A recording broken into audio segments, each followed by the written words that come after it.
Olá, eu sou o Breno do canal Medicina Passo a Passo e hoje iremos conversar sobre a estrutura do genoma nuclear. Antes disso, eu gostaria de lembrar vocês para se tornar membro desse canal. Fazendo isso, vocês tanto valorizam meu trabalho quanto me incentivam a estar sempre publicando de forma gratuita conteúdos de qualidade do ensino superior. Em nossas células eucarióticas, podemos encontrar o nosso material genético tanto nas mitocôndrias quanto no núcleo. Nas mitocôndrias, a porcentagem codificante do material genético ali presente chega a 90%, enquanto no núcleo, apenas 20% do nosso material genético consegue codificar algum RNA. E de todo o nosso genoma, apenas 1,5% consegue codificar uma proteína. Nosso genoma possui em seu corredor haploide 3 bilhões de pares de bases. Ou seja, como nós somos organismos diploides, nós possuímos em nosso genoma nuclear 6 bilhões de pares de bases. A gente na genética costuma definir o corredor haploide para facilitar a comparação com outros organismos e outras espécies. No nosso genoma nuclear, nós podemos encontrar naquele 20% que consegue codificar para algum RNA, principalmente os genes e as sequências relacionadas aos genes. Essas sequências relacionadas aos genes jogam papéis fundamentais em regular a expressão dos genes. E quando eu falo em expressão dos genes, a gente tem que ter em mente que todas as nossas células, obviamente com algumas exceções, tipo os glóbulos vermelhos que perdem o núcleo, mas todas as nossas células, em regra geral, possuem o mesmo material genético no núcleo. E como pode células tão diferentes como uma célula cardíaca, um neurônio ou uma célula epiteliais possuírem o mesmo material genético e ao mesmo tempo serem tão diferentes? A resposta está aqui, na regulação da expressão genética. Além dessas porções de DNA, a gente encontra, compondo a maior parte do nosso genoma, sequências extragênicas, que não jogam um papel primário na regulação da expressão gênica. Elas podem até ter uma função secundária ou terciária na expressão gênica, mas os seus papéis até hoje não são bem compreendidos. Agora, vamos nos aprofundar nas estruturas que eu previamente citei.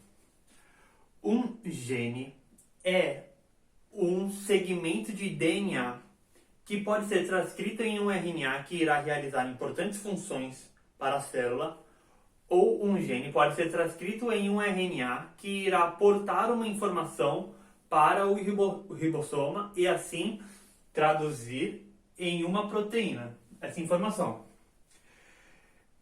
Os genes que codificam por proteínas estão presentes em apenas um exemplar por corredor haploide, ou seja, no nosso genoma nuclear, para cada proteína que a gente possui 2 exemplares gênicos, já que nós somos diploides. Num gene, a gente também encontra porções de DNA que não são transcritas e apenas regulam a transcrição, como, por exemplo, os introns e os promotores. Sobre os RNA, até muito pouco tempo atrás, se acreditava que a única função deles era a de levar uma informação para o ribossoma e essa informação ser traduzida em uma proteína. Mas, muito recentemente, se descobriu que eles possuem muitas outras funções. Todo ano que passa se descobre mais funções para este RNA. As mais importantes que a gente comenta mais frequentemente em um curso de genética tem o RNA mensageiro, que este sim é aquele que leva a informação para o ribossoma e ser sintetizado numa proteína, que serve de conexão entre o genoma e o ribossoma. Nós temos também o RNA transportador. Este RNA transportador fica no citoplasma, se liga a um aminoácido que está em solução no citoplasma e leva para o ribossoma sintetizar o peptídeo. Nós temos também o RNA ribossômico, que compõe tanto estruturalmente os nossos ribossomas, como alguns exemplares conseguem realizar a reação catalítica de síntese do alongamento do peptídeo. A gente também pode encontrar, sendo um pouco mais específico, os microRNAs, que são RNA de duplo filamento, que estão relacionados em uma degradação de alguns RNA mensageiros, ou seja, estão também relacionados numa função de regulação da expressão gênica. Eu poderia ficar mais uns 30 minutos aqui só falando de exemplares de RNA, porque cada ano que se passa descobre cada vez mais e mais exemplares. Realizando um papel fundamental na regulação genética, nós temos também os pseudogenes, que regulam principalmente os genes a eles similares. Ou seja, esses pseudogenes são muito similares aos genes que eles regulam. Porém, os pseudogenes não codificam proteínas. Eles servem apenas para principalmente para regular os genes. Os pseudogenes podem não sintetizar nenhum RNA e ainda assim conseguir regular os genes. Mas eles também podem sintetizar RNA. Esse RNA, porém, terá a função essencial de regular os genes e não será traduzido. E mesmo se tentar uma tradução, ele não conseguirá passar pelos processos de maturação. A informação codificada por um pseudogene, então, não vira proteína e serve para regular os genes. Nós temos no nosso genoma cerca de 14 mil pseudogenes em comparação com os 20 mil genes. E apenas para ressaltar um pouco a nossa falta de compreensão total dos processos genéticos, 1/3 de todos os nossos genes possuem uma função totalmente desconhecida para nós. Como a gente sabe a função de um gene, principalmente o estudo ocorre deletando os análogos dos nossos genes em animais e vendo o que acontece. E até mesmo entre os genes que a gente sabe a sua função principal, a gente admite que esses genes que a gente sabe a função principal podem ter funções secundárias a nós, por ora, desconhecidas. Como vimos, a maioria dos genes que produzem proteínas se encontram em apenas uma cópia no corredor haploide do genoma. Porém, existem exceções, por exemplo, as proteínas que codificam as histonas ou as globinas, que elas são importantes que seja produzida em grandes quantidades. E aqui eu quero fazer uma ressalva. Não é que elas são mais importantes que outras proteínas produzidas pelo nosso corpo. Se não fossem importantes as outras proteínas, elas não seriam produzidas. A gente não gastaria essa energia para produzi-las. Apenas que algumas proteínas são importantes em quantidades mais baixas, enquanto essas são importantes em quantidades mais altas. Para se aumentar a produção, então, dessas proteínas, ocorreu fenômenos de amplificação desses genes que codificam as histonas e as globinas com o tempo, e assim se consegue produzir mais proteínas em menos tempo. É uma estratégia utilizada pela célula. Ter mais de um gene para proteínas que são importantes em grandes quantidades permite, então, uma maior síntese dessas proteínas. Elas, então, fazem parte do grupo das sequências mediamente repetidas. Dentro desse grupo, a gente pode encontrar também RNAs que estão envolvidos em funções de base da célula, ou seja, todo esse grupo é denominado genes housekeeping. E os processos de básicos da célula que eles estão relacionados, por exemplo, é replicação, transcrição, maturação do RNA. Ou seja, processos que em todas as células são importantes e se deve estar sempre ocorrendo esses processos, então deve estar sempre produzindo em grandes quantidades. A maioria do nosso material genético é constituído das sequências altamente repetidas. Essas sequências podem se repetir mais de 10 mil voltas no nosso genoma. Por exemplo, em comparação aos nossos genes que codificam proteínas que se repetiam uma única vez. Então, elas são altamente repetidas. Essas sequências podem ser divididas em entre as sequências intercaladas, ou seja, que se encontram espaçadas no genoma, e as sequências clusterizadas, que se encontram amontoadas no genoma. Vamos começar então pelas sequências intercaladas. Sua principal componente são os LINE, ou seja, os elementos nucleares longos intercalados. Estes elementos conseguem produzir a transcriptase inversa e a integrase. Conseguimos bem mais no passado, eu vou explicar o porquê logo mais.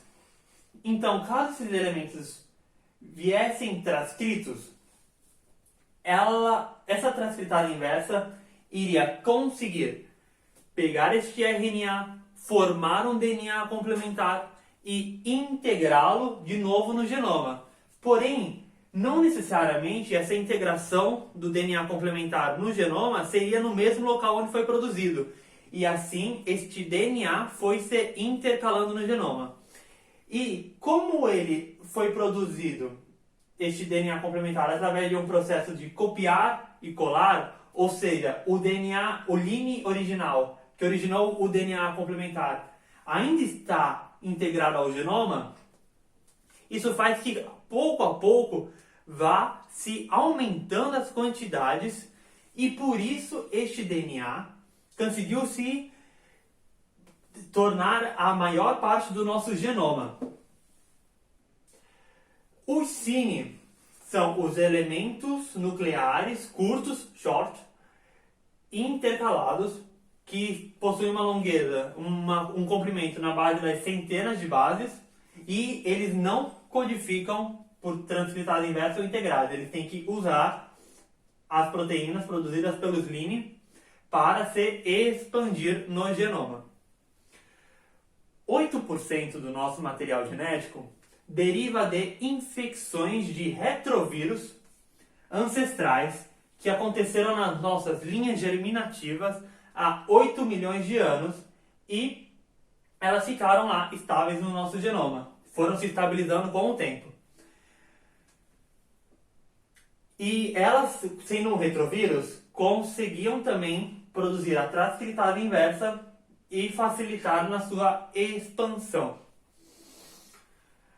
A gente também pode encontrar na nossa sequência altamente repetidas intercaladas os transposão. Esses, porém, não se movem no nosso genoma através do mecanismo de copiar e colar, mas se movem através do mecanismo de cortar e colar. Ou seja, eles se moviam no genoma, mas sem se expandir. E por isso eles não são a maioria dos nossos materiais genéticos altamente repetitivos intercalados. Toda essa expansão do material genético se hipotiza que tenha participado ativamente da nossa evolução. Por exemplo, essa expansão, criando então mais bases nitrogenadas no nosso genoma, poderia ser uma matéria-prima para o esculpimento de novos genes funcionais. E também esta expansão poderia ter ajudado já a expandir mutações espontâneas que tenham portado uma informação favorável a nós. Por exemplo, em um gene, sempre teremos uma probabilidade de acontecer uma mutação em nós. Muito raramente, essa mutação é favorável, muito raramente. Na maioria das vezes a mutação é desfavorável, porque é sempre muito mais fácil desconstruir algo que construir. Mas as mutações favoráveis vêm selecionadas através da seleção natural. Quando uma mutação favorável ocorre, é muito mais provável que esta característica favorável venha amplificada através dessa expansão do genoma, é muito mais provável que isso ocorra do que uma outra mutação espontânea favorável venha a ocorrer. E isso então facilitou a nossa evolução. E isso acontecia com mais frequência quando o Homo sapiens surgiu há milhões de anos atrás. Estes movimentos no nosso genoma se observa com muita raridade hoje em dia. Isso ocorre porque a gente adquiriu tantas vantagens com o tempo que qualquer movimento do nosso genoma é muito provável que cause uma desvantagem em nós, sendo assim contra-selecionante. Agora, falando das sequências altamente repetidas que se organizam em clusters, a gente encontra os DNA satélite, DNA mini-satélites e DNA microsatélites. A classificação deles ocorre principalmente se analisando a dimensão do cluster inteiro e não das repetições particulares que cada um deles irá possuir. O DNA satélite se encontra preferencialmente no centrômero, pode ser chamado também de DNA satélite ou de sequência alfa-satélite. Ele possui um cluster de 100.000 pares de base nitrogenadas, mas que pode chegar até a casa das milhões de bases. E a sua repetição particular gira em torno de 170 bases. E a gente pode encontrar também o DNA mini-satélite. Este DNA está presente principalmente no telômero. Varia as suas repetições de 10 a 100 bases, mas o cluster inteiro chega a 100.000 bases. E eles já começam a ser bastante particulares para cada indivíduo. Aqui nós já podemos ter uma identificação do indivíduo por parte dos seus DNA mini-satélites, que podem ser usados, por exemplo, na criminalística ou em testes de paternidades. Mas esta análise é preferível se realizar nos DNA microsatélites. Os DNA microsatélites, então, são repetições que podem ser de apenas 1 ou até 5 bases nitrogenadas, e o cluster chega a 150 bases. A gente encontra em um genoma cerca de 30.000 DNA microsatélites bem intercalados em todo o genoma, e eles são extremamente polimórficos e são os preferidos para se analisar a identificação de um indivíduo. Se hipotetiza que essas repetições clusterizadas se originam em deslizes da DNA polimerase na hora da síntese desse DNA. E que esses deslizes da DNA polimerase também seriam a causa das doenças de expansão de tripletas que serão analisadas em outras aulas. É isso aí, galera. Essa foi a nossa aulinha de estrutura do genoma nuclear. Eu espero que vocês tenham gostado. Se gostou, dá aquele like, compartilha e se inscreve no canal, que vai falar tudo sobre medicina. Fui!